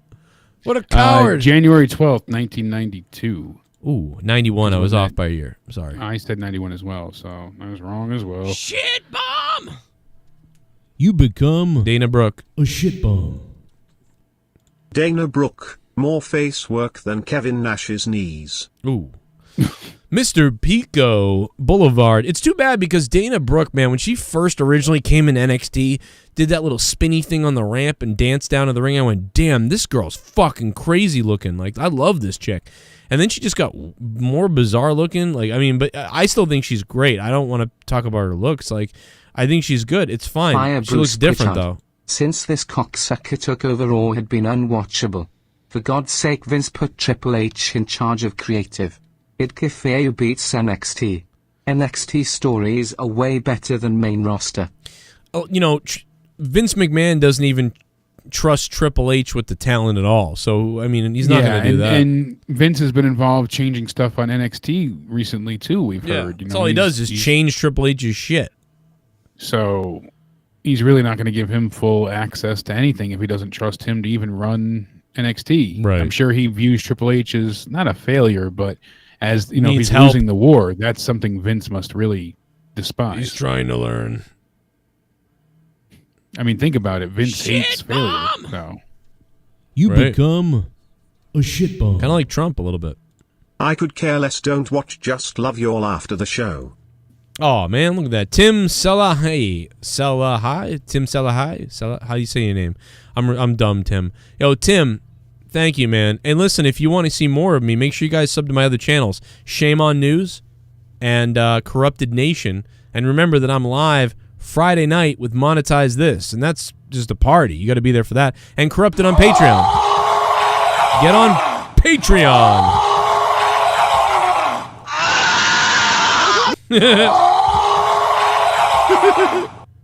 Riddle versus Sheamus didn't make sense. First it was good, now it turns into something goofy. 3 hour of Raw is a really snooze fest, and worst of all that Shelton and Cedric turning on Bobby Lashley. Yeah, I mean, we basically talked about that earlier, too, and it's like, just what a E-Murder's mess. right, though. And that's the thing, too. Like, 10 o'clock comes, and I'm like, E-Murder. There's one more hour. Yeah, I was like, wow, this is going by slow. I mean, I agree with you. I legit, it was 10:05, and I'm like, oh my God. I forget, somebody else, I think Spaz said it to me, was like, there's one more hour. Oh my God. What do they have left? I didn't know at that point what we hadn't seen. We saw everything, so. Yeah, E-Murder, we 100% agree with everything you just said, E-Murder. I mean, was weird. Vince, we are a kid-friendly show. Let's make many of our wrestlers and storylines geared towards kids. Scripts lately, bitch'll make you my bitch, you stupid bitch. Have you seen Randy's interview on Stone Cold's podcast? It's great, he talks about his promos. Diverse, I haven't seen it yet. I'm sure it's pretty good, though, and I will watch it. And one of the other things about Randy I love, what I like about Randy is Randy doesn't have the greatest promo ever. Like, he's not like Stone Cold or The Rock or somebody that can just go completely off the cuff and nail it like in a crazy way. But what he is good at is taking a scripted promo and really elevating it to make it believable. So yes, he's always been good at scripted delivery. Yeah, great at making you believe he is just saying that. So But Randy he said, needs guidance Now off, that Jackass off the Trump hip. is no you know, longer those words. embarrassing the country on a daily basis. We are no longer the laughingstock of the entire world. yes, we are. I'd like to say keep up the good work as the best host on YouTube to Drew the true king and champ now and forever. Thank you, President Joe Biden. Well, Joe Biden would support Drew, wouldn't he? We just know that we're getting back to normal slowly because mass shootings are back in fashion. Oh, yeah, the Dems are back. Mass shootings are back. When the Republicans come back, then we'll probably go to war again. I mean, listen, the bottom line is the country's still a joke. With Trump or with Biden, we look like idiots. Biden can't even speak. He's like fucking retarded up there. Like, he literally is like... Can't walk upstairs. Well, I mean, that I can even understand, but like him just being like, I don't... Well, he's... Dude... Fuck oh Peacock. my God. I got a VPN. I am using old network. Good My luck. subscription expired yesterday. I resubscribed to original network. It's running fine from UK VPN server. I might do that. I can still watch the network right now. Like I can go on and watch the free network. So I don't know if that's the case or they just haven't shut it off yet. I just checked before we went live and I could still access the network. So. I'm gonna try. I'm gonna try to get a VPN and do it. What I heard was it didn't matter about the VPN because it mattered about your billing information. Okay. They were going by billing information on the accounts. Right. So when you logged in to watch, it knew that your billing information was in the United States, basically. That was the issue. Shit bum. You can get a fake I'm chip just card for another free, though. 30-year-old piece of shit who can pop in every once in a while, live and mostly listen to you the next day, and that's why I'm a patron. Oh. Hell yeah. And I don't mean fake, I mean like a temporary card. So. Colonel Stutters, thank you, man, for being a producer too, Colonel Stutters, and becoming a $5 shit bum. Yeah, man, I couldn't care less about politics at this point. I hate this whole place, and we suck. And for the last, America sucks right now. So what are you gonna do? The whole world sucks, really. And you know what sucks too is that whatever's world. being edited off of Peacock is being changed on the WWE network as well. So it's not Oh even my like, God. if we have the VPN, we can still just have everything Shit the same bum. way. Whatever they edit off Didn't there watch is all added tonight. here. Been playing Legends of Wrestling 2 for the GameCube. that's probably a better idea, Ryan. Ryan, thanks for being a $5 shit bum, baby. It's a better idea. Do that So instead. the VPN workaround, you're still. I mean, it's So good there's if you no wanna need to use do that it. instead of Peacock, but There's no they're need still, to do it. They're still going to remove stuff from the network. So we're just own the material, guys. It's too late now, too. It's like sort of like Yeah, because you can't even go record back it. and get most of it because now it's being taken down, and I'm oh my God. seriously questioning how much they're going to purge. Think about it. If they're really going to limit this much, people could be blowing out of proportion, but for them to step in right away already doesn't seem like it. You become a shit bum. This is fucked. JCS Foot Rub, thank you for the $2, JCS Foot Rub. What's going on? Then we had Braun's report card, Joe. His, 5th grade report card, and you got D's and everything, even a D- in gym. How does that happen? I thought that was their best segment they've done yet, to be honest. I hated this. It's kind of funny. And I could see this being probably the best one out of everything, and it still was awful. I would give this Yeah, it was maybe a bad. 3 and everything else a 1, especially with the slime.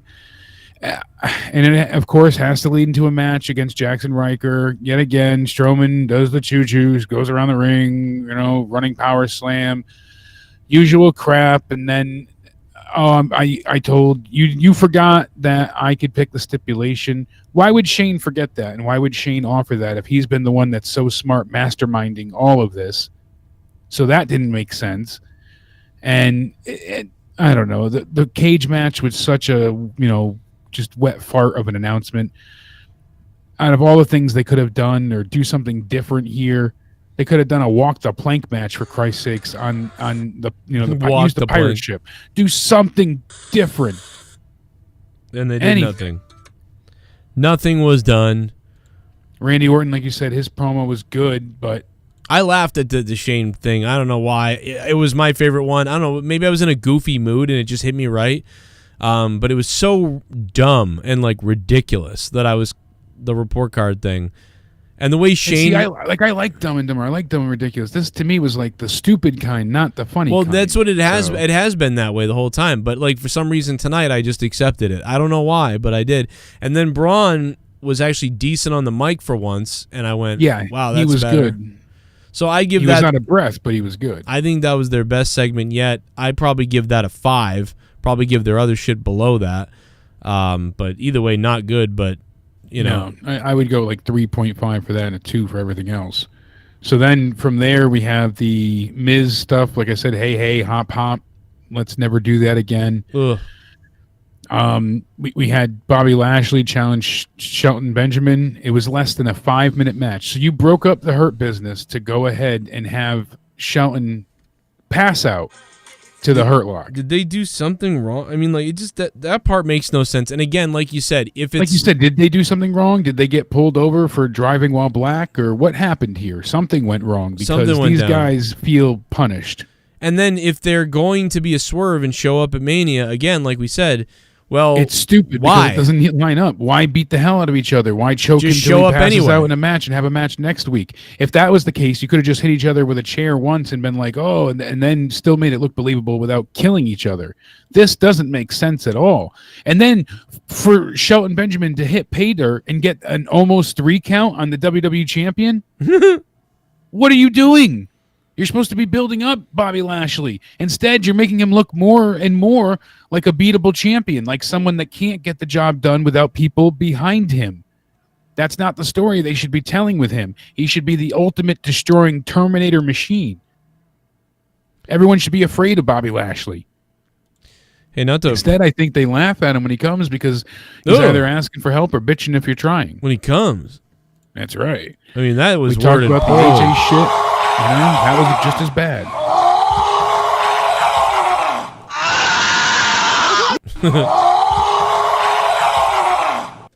Jesus fucking Christ, I need a fucking dick in my pussy after watching the shit show Raw. I just want squirt all over the place. I think I will have a better show. 1800 squirt, call me. Oh, bumpkin cunt pussy juice. Blumpkin, oh no, bumpkin cunt pussy juice. Thank you. Yeah. Oh, speaking of that, Welsh, that was one of the things because Tom Phillips said, "Oh, Shelton tapped out," and then MVP's like, "No, he didn't. He had to correct him because he just passed out." And I hate when they give everybody. It feels like nowadays that pass out. Basically card, like excuse, pass out, yeah. pass. It's the ultimate get out of jail card for them. Oh, he didn't give up though.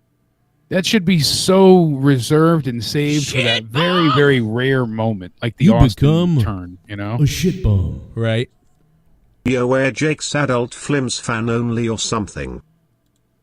I can hook you up. Just hit me up with an email. Ramon Coronado, thank you for the $2.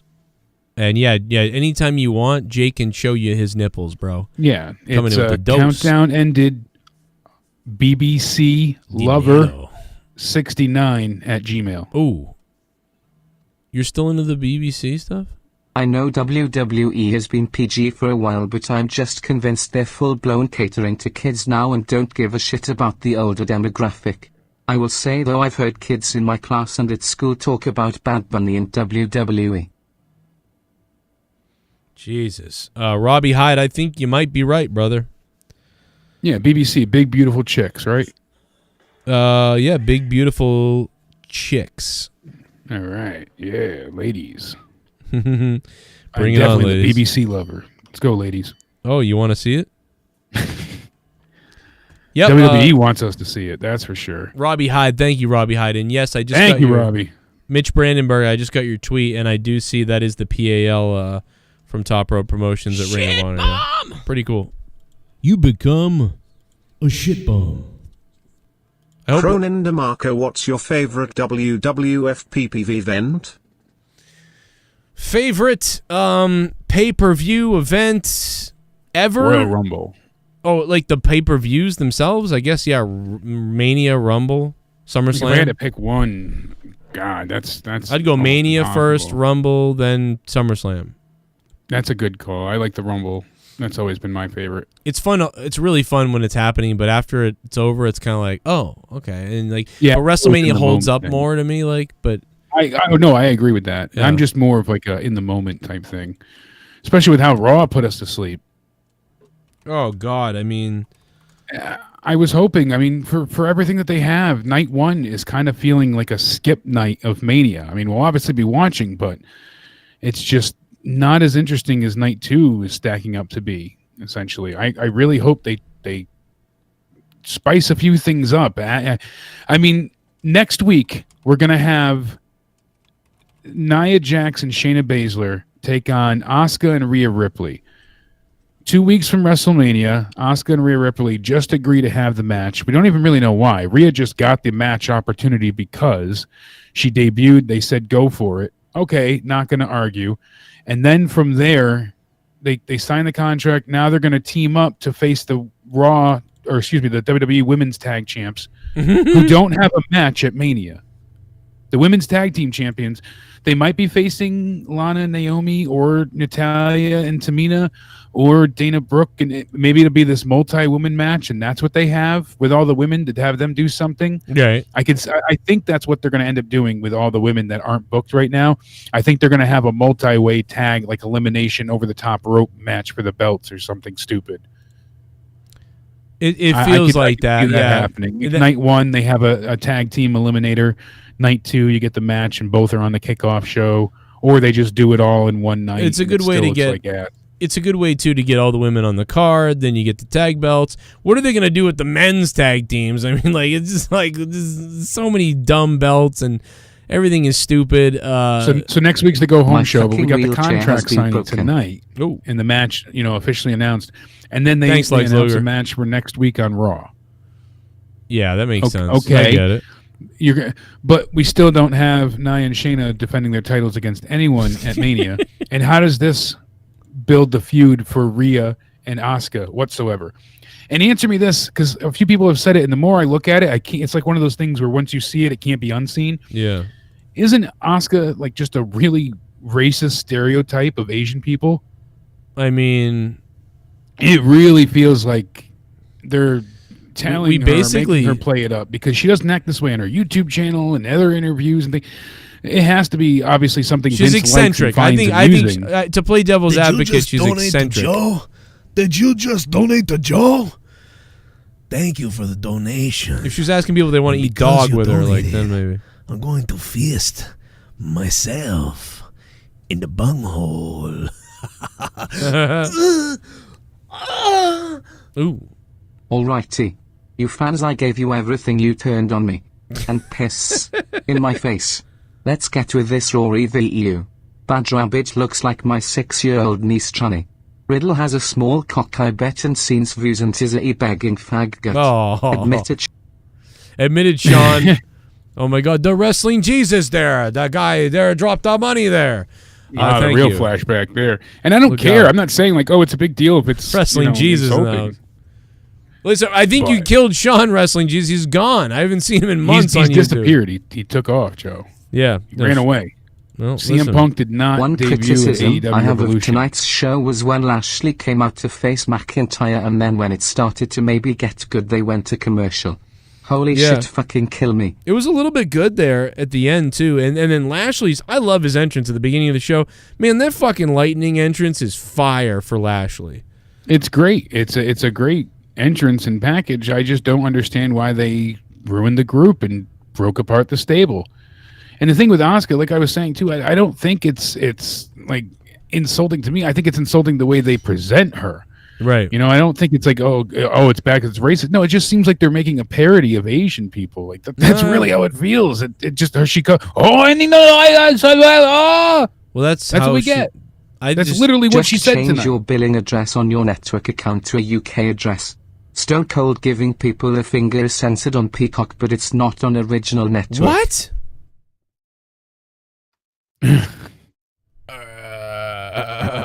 Are you? They're it might not be censoring. censored on the network yet, but both are going to be paralleling. They're censoring the fucking middle finger. Parody, not parallel. Parody. Excuse me. But they're censoring the middle finger. Yeah. Oh, they're gonna. I told you, nothing's gonna be left. They're gonna gut everything that we. Oh my God! What the fuck? The crotch chops for DX, any bra and panties matches, any. Oh my God! All of it. So. I'm gonna flip out in a video probably tomorrow on YouTube. And like I said, the network's not down yet. People keep saying it'll be down before Hi Mania. Joe, I've been bloated. Can you send help? I'll pay you $5 to send help. XMAS. X Squirt Triple X 123 Sexy. What the fuck? Thanks for becoming a $5 shit bum. It's got to be a code. That's some kind of code for like I should be inside multiple orgasms. This is really strange. That's a code for cum. Oh my god, this is so weird. Fuck Raw. Honestly, I mean, this was just embarrassing. Like I said, you bring out the women's tag champs for nothing. Asuka goes on and on, looks like an idiot. Why are they fighting? No one knows. I'm sure the match will be decent, but so now you have what? Asuka lose to Rhea Ripley, or you have Rhea lose again at Mania. Either way, it's not booked well, like anything.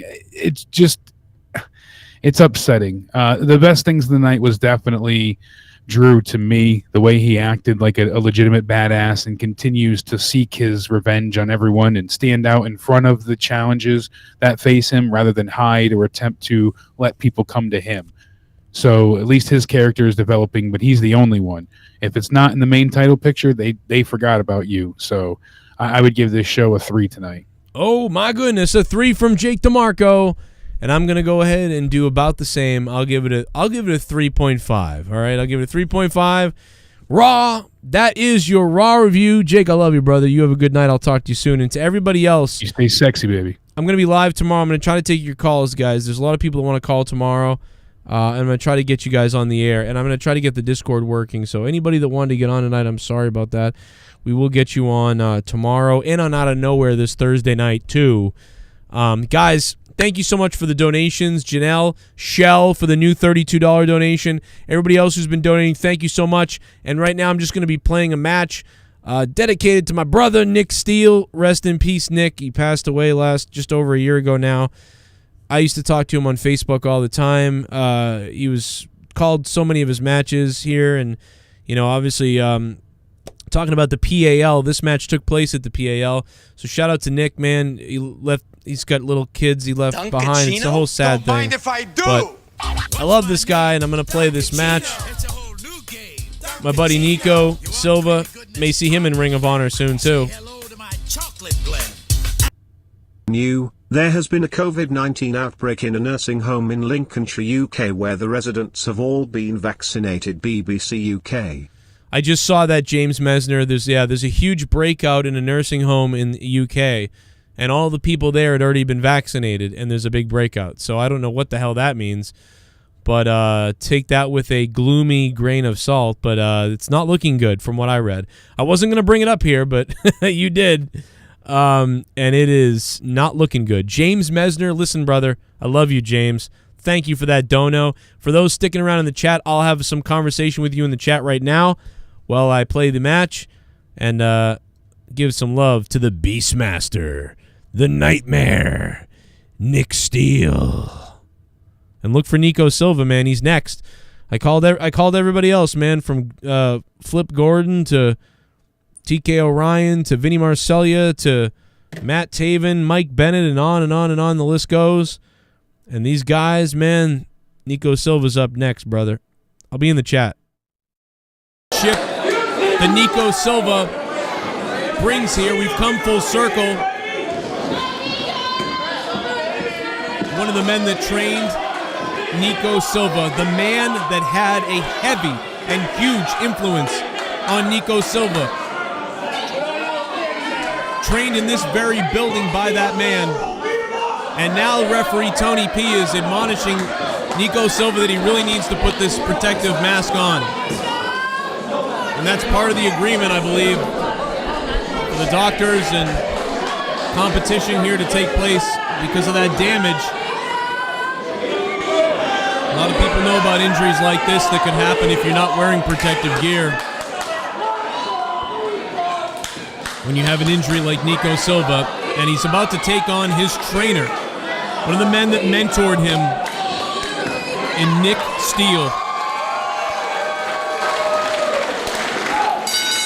And this is what sometimes happens at Top Rope Promotions.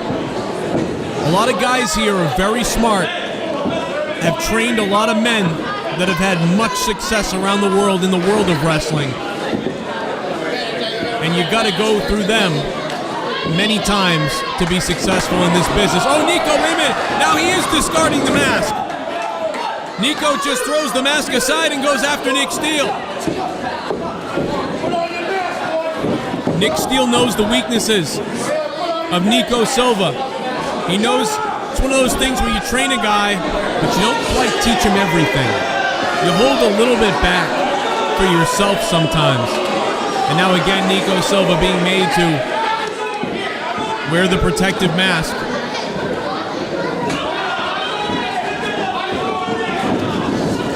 And a lot of times too, sometimes it's, I don't know if it's the sourness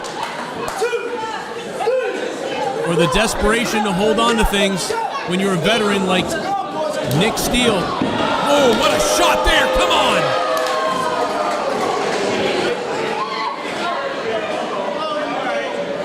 He isn't called the Nightmare for no reason. The Nightmare Nick Steele. Very powerful. And look at this, Nico's trying to wrestle him, just trying to grapple with him. Nick Steele used his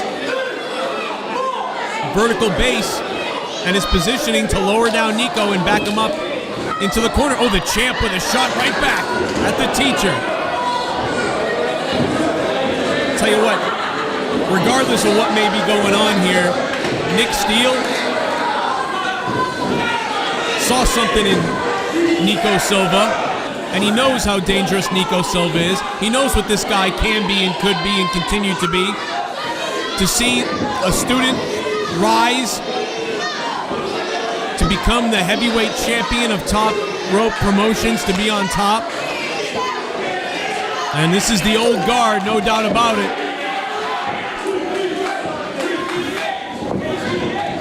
Oh, look at that kick right to the midsection, and the waistlock drives him into the corner. Nick Steele now backed up into the corner, and now look at that great move there by Nick Steele. Got his arm around the head, and then with a little shot there. Just a little how you doing there, and then here comes, now Nico, is he gonna lose his temper? That's what, no doubt about it, that's what Nick Steele might want, but now Nico Silva, left and right to chops, and now Nick Steele off the rope, and a big drop kick by Nico Silva! And again, just in defiance, throws off the mask. Nico Silva waits and spears Nick Steele right through the middle rope. And they're in no man's land now between these rings. Top Rope Promotions live here at the PAL, Fall River, Massachusetts. It's a cold night. But this heavyweight championship main event is just getting warmed up. Oh, a poke right to the eyes! And I don't think the referee saw it, though. I think he was behind Nico. I think he has an idea. Right to the exposed face. This is ridiculous. I mean, you know, look at the savageness of Nick Steele, the chop across the sternum. And you gotta believe he was incensed by that spear that took place that knocked him through the center rope. And now Tony P's trying to make sure Nico Silva can continue. He might have to forfeit, and if he does, he loses his championship, and Nick Steele gets what he wants. He gets to be top dog again. Ooh, what a big chop there. If Nick Steele could capture the Top Rope Promotions heavyweight championship tonight against the guy he trained, and now reversed by Nico. Nico with some lefts and rights and more firing away here. Here you go, whip to the buckle, no reverse. Nico into the buckle, comes off and into the bear hug. And trust me, look out, and now a slam. Oh, Nico he might have had the wind knocked out. Oh, he's busted open. Oh, he's busted open, and Nick Steele's trying to rip his face off. Nick Steele is trying to rip. He's covered in blood as Nick Steele smears it across his sternum.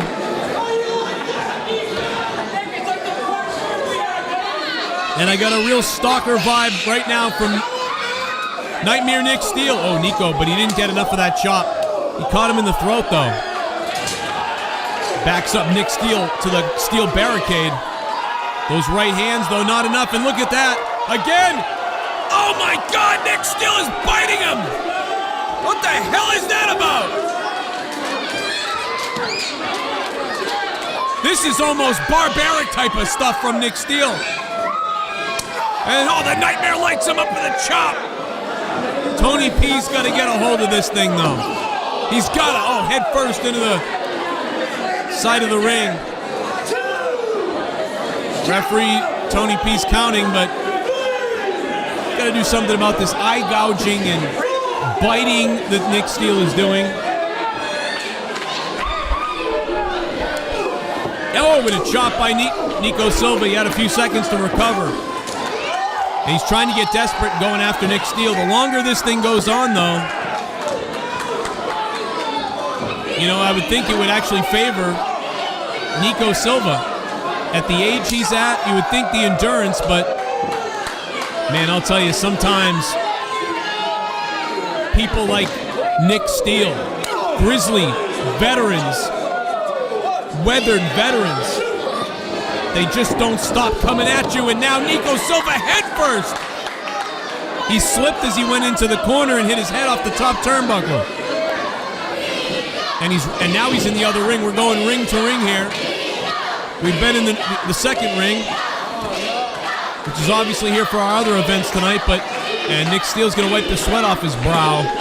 And now again, stalking Nico Silva. Ooh, right hand buried into the rib area. And I'm not sure where Nico Silva's busted open, but he's bleeding out of his mouth or nose. Single leg here. And Nick Steel now, look out. Oh my goodness, Nico Silva's got to block this. He's in trouble. He's in trouble as the weight, all of the weight of Nick Steel pressing down now on that single leg and ankle. Look at this. Referee's got to be careful here. You can snap that leg, that shin bone, and the ankle has got, now the shoulder's down. Man, Nico Silva reverses it. Unbelievable. And now he turns it over, but Nico's shoulders are covered almost to 3. Nick Steel almost, what a chop. And down goes the champion again. The champion got lit up. Nico Silva's career is still young. It's so new. And he's already become Top Rope Promotions heavyweight champion. And it wasn't that long ago that Nico Silva was a little bit lost inside the ring. That he would have good matches and bad matches. He would make one big mistake in a match and it was obvious. And he was working with Nick Steel. He was working with H2O Ryan Waters and Nick Steel during those times. And Nick Steel really had this impact on him that changed the game, and Nico Silva put it all together because that's what type of a champion and a star. And speaking of that, oh my God, and a German suplex. And there's one thing you can't teach, and it's power. And my God, does Nico Silva have the power?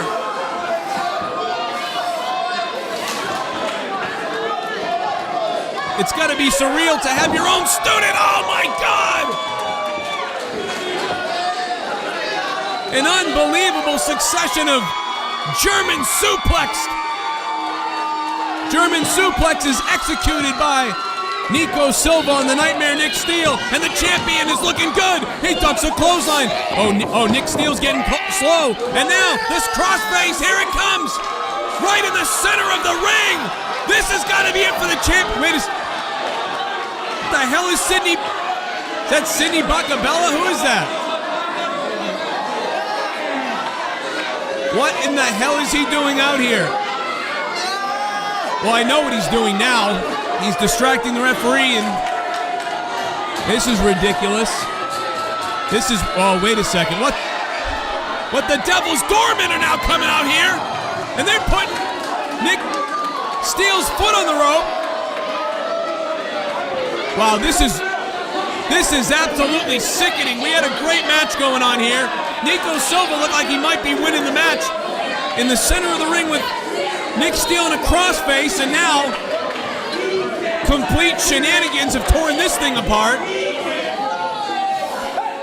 Nico Silva's now distracted with the Devil's Doorman. And he ducks the clothesline by Steele. Steele doesn't know where it went. Oh, it fires back! And now what the hell is this? Oh, the Devil's Doorman! This is so ridiculous. I know these guys grew up together. I know they're all friends. Oh, across the steel barricade! I know that Nico Silva's the new guy on the block here in Fall River. And that's what this is. New guy on the block. All the guys who are friends. 1, 2, 3. Oh my God, no! No! Nick Steele just... After Nico Silva's throat was thrown across the steel guardrail outside, the Nightmare Nick Steele just won the Top Rope Promotions Heavyweight Championship! Oh my God, no. I mean, listen. What a horrible way for Nico Silva to lose the title. This kid has done everything right. Nico Silva has done nothing but the right thing. And this is sick. The Devil's Doorman, friends of Nick Steele's for so many years. I mean, you talk about the deck being stacked. We have another referee out here. I don't know what's going on with that, but you talk about the deck being stacked. But I don't know what's going on here. The referees are talking, and this is just... Nico Silva has lost his championship, and it's honestly one of the biggest... It's crap. Due to a second referee, see what transpired in the ring. Tony P has thrown out this contest. Oh, wait a minute! Wait a minute, Tony P! Oh no, wow! Tony P just got the hell out of here, and now they're attacking Nico Silva! Nick Steele did not win the championship. A second referee who's watching informed Tony about what happened, and oh, an lariat now, though! Nico Silva's gonna keep his title, but he just lost his head. This is absolutely disgusting. Thank goodness he didn't lose his belt, but I'll tell you, he may lose something else right now. This is... Come on. How humiliating and ridiculous is this? Nick Steele